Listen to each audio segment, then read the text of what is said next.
3 years ago, a woman named Virginia cheated on her husband named Gerald. At that time, they had been married for 12 years and had a daughter. The wife started a secret affair and distanced herself from her husband.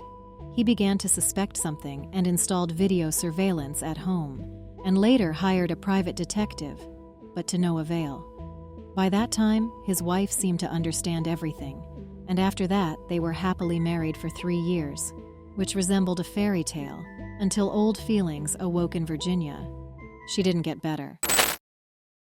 Hi, my name is Gerald, and together with my amazing wife, we have overcome 15 years of marriage. These were years full of achievements, but my daughter Deborah turned out to be the most valuable to me. I am ready to do anything, and even more, to ensure her happiness and well-being. At first glance, our life seemed fabulous. A house, several cars, high-quality clothes and groceries. Everything I dreamed of as a child became a reality, inspired by the example of my parents, who were everything to each other. But I said that our life was perfect, exactly was. Now everything has changed, and I'll tell you why. 3 years ago, I began to suspect my wife of cheating. Her attitude became cold, the words "I love you" sounded mechanical, and there were almost no events in bed. She was often confused whether she was at home or not. All this created a strange cocktail of misunderstandings. Then I thought it was my paranoia, wrong assumptions. How could I even think that my wife was cheating on me? It was stupid, unwise. Everything was blamed on depression, which could well happen to anyone. But now it's becoming clear that I was a fool to let these excuses overshadow reality. 3 years ago, the drama began, and now everything has turned into a big tragedy. It recently turned out that 3 years ago my wife, Virginia, cheated on me with some Justin. Their affair lasted for several months, after which Virginia, as if nothing had happened, decided to return to our family life. I found out about this by accident, looking at my wife's Instagram page, where she posted a photo in a swimsuit from our vacation in California. The photo turned out to be a like from a man named Justin, who was not on her list of subscribers. A coincidence? Unlikely. This Justin turned out to be the one who invited my wife to dance. Fate, isn't it? Scrolling through his photos until 2020, I discovered that at the time when my wife and I were having problems in our relationship, she liked his photos. Everything seems to be coming together, and I'm starting to realize that all my suspicions 3 years ago, it would seem, are not so unfounded. If I had known about her cheating back then, I probably would have filed for divorce long ago. And now, when everything comes up with a new force, I wonder if Virginia may have been cheating on me all these 3 years. These thoughts give me goosebumps. I have developed a plan. When Virginia is in the shower, I plan to take her phone and review the correspondence with Justin from the period when it all started. However, when I tried to log into her phone, it turned out to be locked, and the password that I thought I knew turned out to be incorrect. This only increased my suspicions.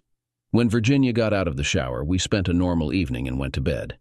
I decided not to ask about the phone, as I had never been interested in it before, and she even gave me the password. As it turned out, he did not fit. The situation is getting more and more confusing. It had been 4 hours since we went to bed, but my eyes remained wide open. My thoughts were spinning in my head, and I felt that something was wrong. Virginia was sleeping deeply, and suddenly I had a brilliant idea. I have a friend, Ralph, a real tech geek, whose house is literally littered with gadgets, from phones and tablets to computers and household appliances. Why wouldn't I go to him and try to hack my wife's phone? I was aware of the risk, and I didn't rule out the possibility that Ralph would just kick me out, because going to him in the middle of the night is not an elegant maneuver. But at that moment, I didn't care. I got up quietly, packed up, took my wife's phone, and headed to the basement. There was a bottle of expensive whiskey waiting there, bought in Paris. I thought it would be a great gift for such a service. When I drove up to his house, it was 2:15 on the clock. I started ringing and knocking, but Ralph didn't respond. Deciding not to make any noise so as not to wake the neighbors, I quietly made my way into his house.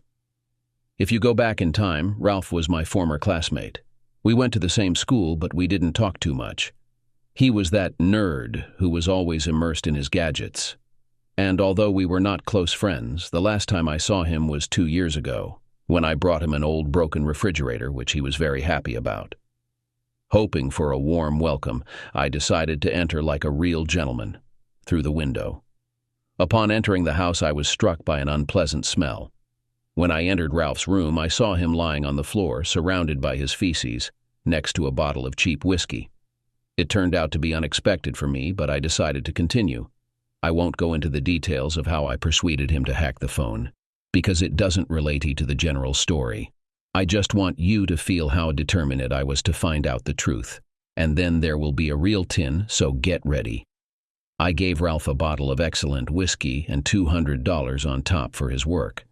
Of course, it all cost me quite a lot, but the result was worth every dollar.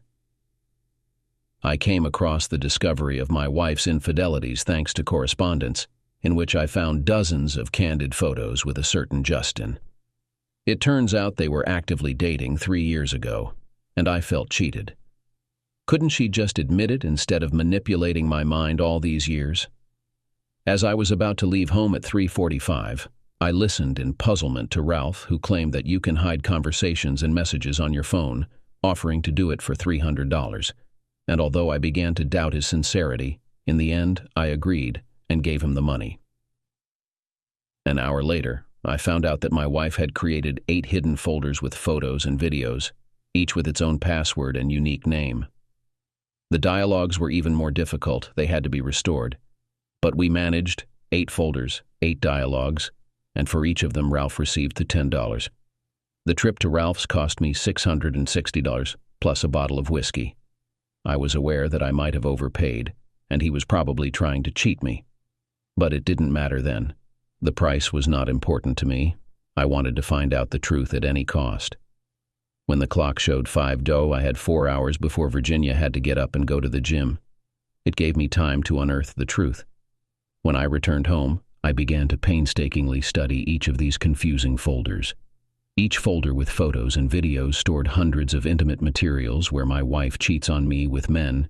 Each folder is a separate man. I started saving everything. It hurt me. I cried. Emotions were bubbling up in me that I was afraid not to hold back and throw out on my wife as soon as she wakes up. You can imagine. My wife Virginia cheated on me 3 years ago, and all this time she pretended like everything was fine, and as a result, she has at least 8 lovers on her side, to whom she goes. And I know each of them. One works as a trainer in the gym that my wife goes to.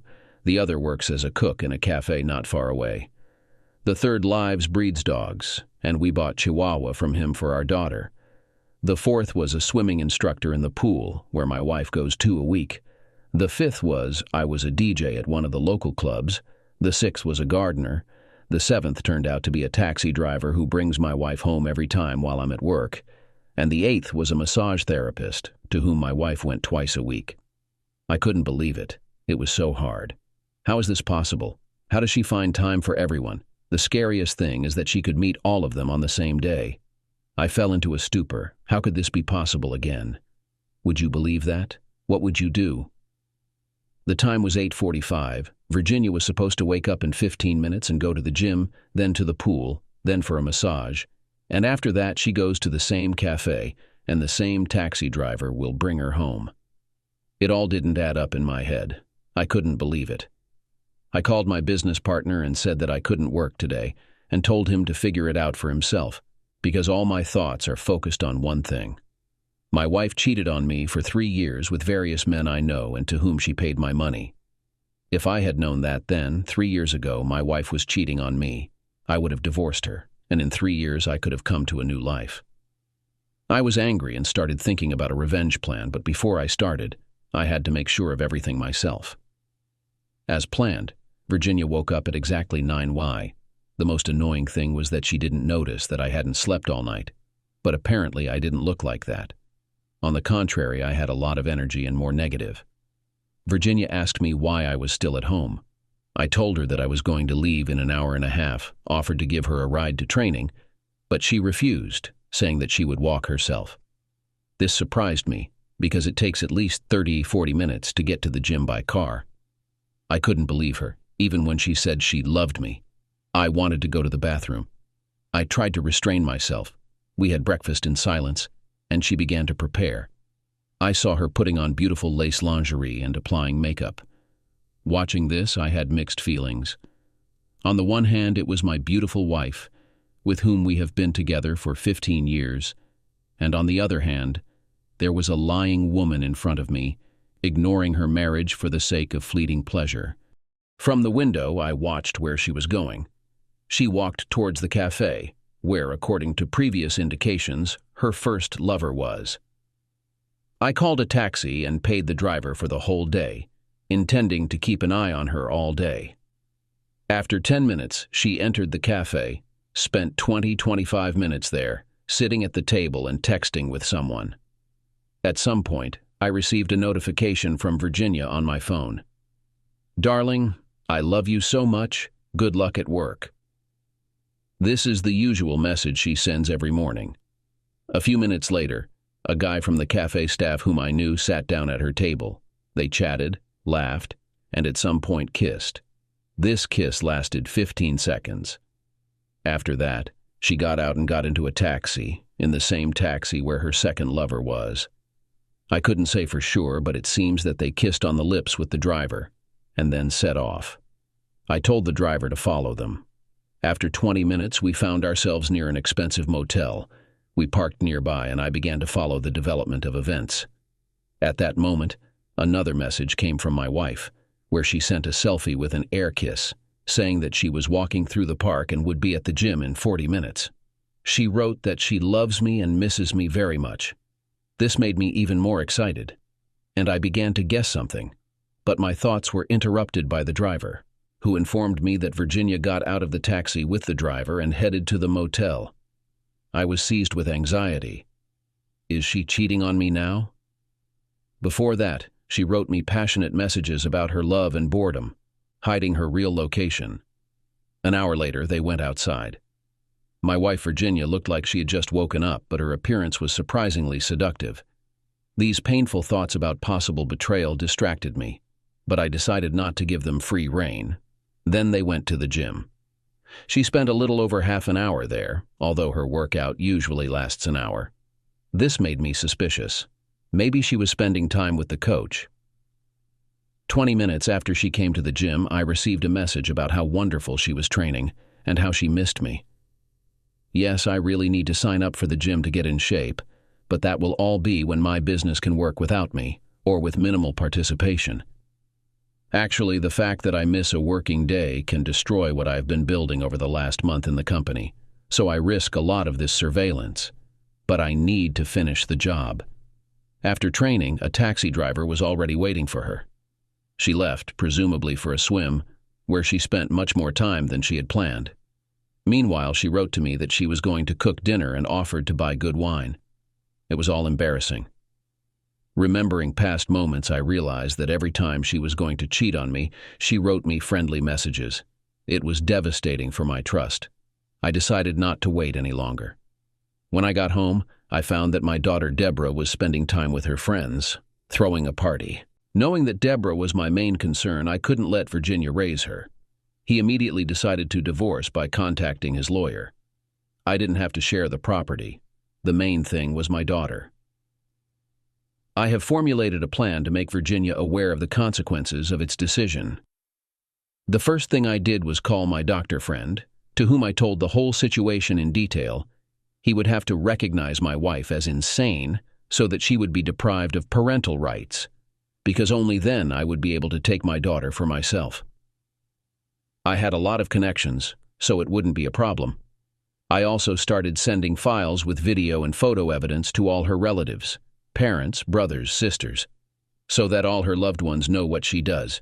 Her parents are religious people, and the fact that their daughter, being married, is dating 8 men at the same time, will make them happy, and they will support me.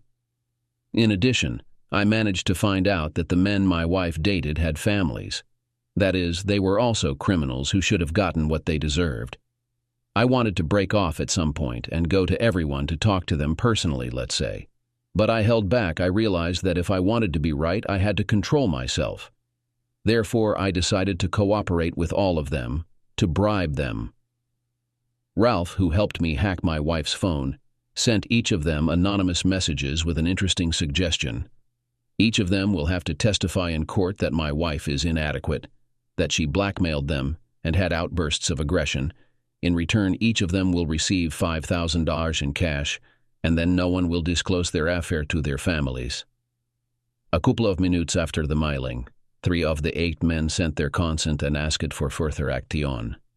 And an hour later, all 8 were ready to cooperate.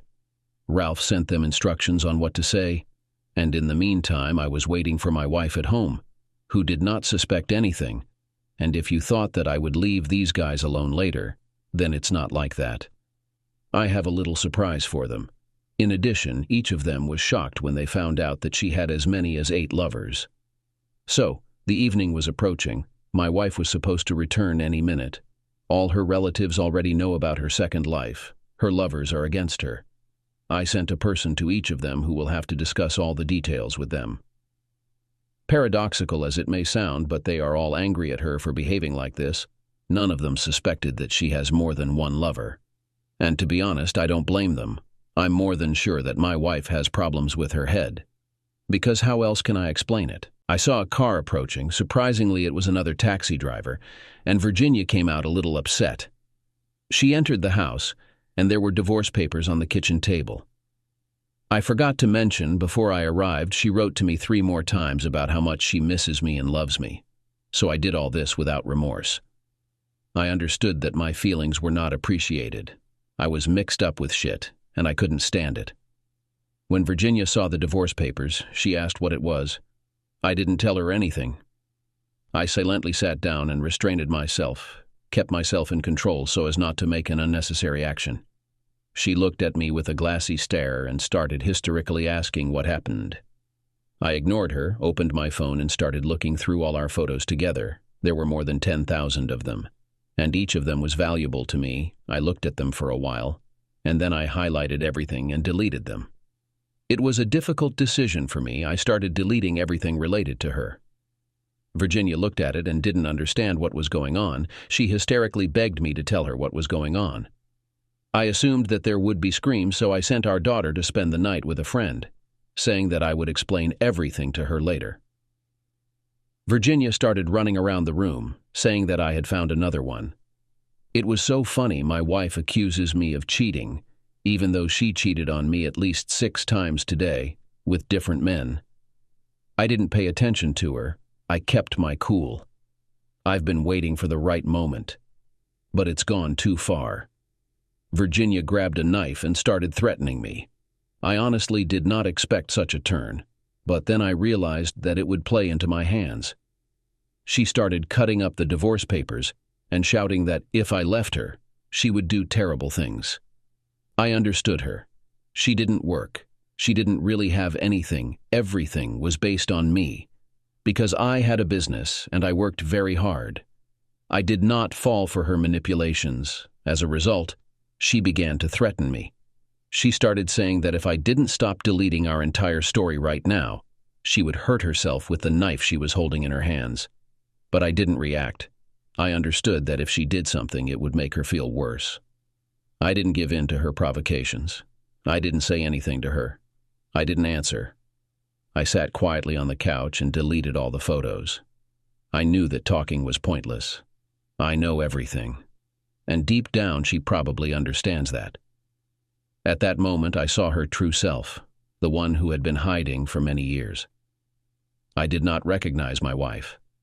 At that very moment, all my feelings disappeared for this girl. I felt that she was a stranger to me. It all lasted about 20 minutes. She walked around, raged, broke the dishes, and threatened that if I didn't say anything, she would do something to herself. As a result, at some point, 8 people entered the house and stood in our living room. These were 8 of her lovers who agreed to cooperate, as long as their wives did not find out about anything.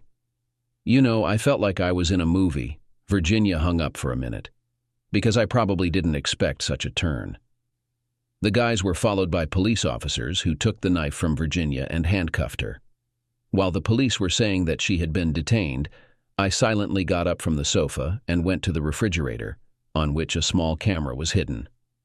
I took out my phone and showed her in front of her face a recording of her running around the apartment with a knife, breaking dishes, threatening me and herself. Her gaze was furious. By that time, I had already filed a Virginia insanity plea so that I could pick up my daughter without any problems. I brought her lovers into the house so that they could see what kind of woman she really was and that they were wasting their time on her. Virginia was taken away for a medical examination, and I began to pack my things at home. 3 months later, all the trials were over. I did not pay the guys a cent, and they did not become indignant because they themselves understood that they were doing very badly. I managed to get full custody of my daughter, and Virginia is undergoing compulsory treatment. As it turned out, she developed serious mental problems, and she could not control herself. There was no need for outside intervention in this matter. She brought herself to this point. But to be honest, I don't care. My daughter and I moved. We bought a new house. I met a beautiful, kind woman with whom we first began to build a family. My daughter Deborah is happy, and as it turned out later, she knew for a long time that her mother leads such a life, and she bullied her all the time. Because of this, Deborah was afraid to tell me anything. I was, of course, shocked, but I already let go of the situation. I can't say that 15 years of my life have gone to waste. At least I have a daughter whom I love madly. And as Virginia goes through a full course of rehabilitation on the basis of a nervous breakdown, then I will help her in any way I can. At least I will provide her with housing and work. I just want everything to be fine. Thanks for listening to my story. How do you like the story? Write your opinion in the comments. Tell us what you would do if, God forbid, you found yourself in a similar situation. I believe that the man did the right thing. The main thing is to be happy, and people who betray must bear their punishment.